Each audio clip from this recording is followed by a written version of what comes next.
Myth number 2. The destination myth: when I get to the top, then I'll learn to lead.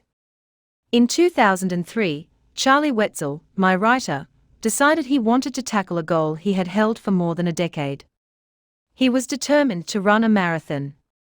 If you were to meet Charlie, you'd never guess that he is a runner.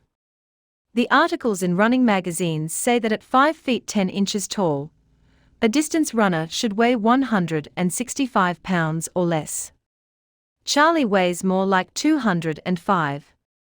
But he was a regular runner, who averaged 12 to 20 miles a week, and ran 2 or 3 10K races every year.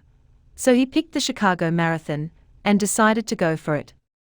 Do you think Charlie just showed up at the starting line in downtown Chicago on race day and said, "Okay, I guess it's time to figure out how to run a marathon"? Of course not. He started doing his homework a year in advance. He read reviews of marathons held around the United States, and learned that the Chicago Marathon, held in October, enjoys great weather most years. It utilizes a fast, flat race course. It has a reputation for having the best fan support of any marathon in the nation. It was the perfect place for a first-time marathoner. He also started learning how to train for a marathon. He read articles.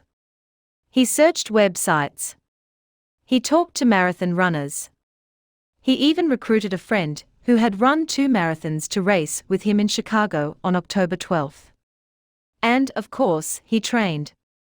He started the process in mid-April, increasing his mileage every week, and eventually working his way up to 2 training runs of 20 miles each in addition to his other sessions. When race day came around, he was ready, and he completed the race. Leadership is very similar.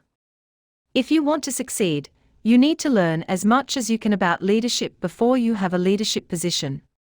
When I meet people in social settings, and they ask me what I do for a living, some of them are intrigued when I say I write books and speak. And they often ask what I write about. When I say leadership, the response that makes me chuckle most goes something like this: "Oh. Well, when I become a leader, I'll read some of your books." What I don't say, but want to, is, if you'd read some of my books, maybe you'd become a leader.